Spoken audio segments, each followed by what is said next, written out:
अयोध्येतील राम मंदिराच्या गर्भगृहात मूर्तीची स्थापना झाली आहे। अयोध्येत काल रात्री रामलल्लाचा गृहप्रवेश सोहळा संपन्न झाला।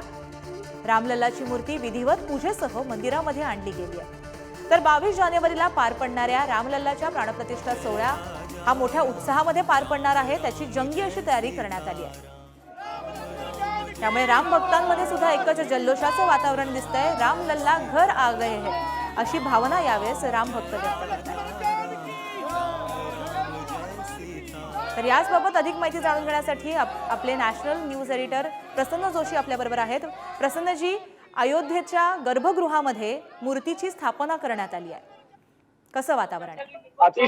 अतिशय आनंदाची अशी घटना आहे, कारण आता खऱ्या अर्थानं मंदिर तर बनत आलंच होतं, बनलंच होतं। मूर्ती सुद्धा निवड झाली होती। अरुण योगीराज यांची ही मूर्ती शेवटी निर्णय घेण्यात आला आणि ती निवडण्यात आलेली आहे। आता ती प्रत्यक्ष मंदिरात आलेली आहे आणि आता ते विधी, पुढचे सगळे विधी आता अधिक गतिमान होतील आणि 22 तारखेचा तो क्षण येईल ज्यावेळी ज्याच्याकडे सगळ्या जगातल्या रामभक्तांचं लक्ष लागलेलं आहे। आता मी अयोध्येच्या या लता मंगेशकर चौकात आहे, तिथे हेच वातावरण आहे।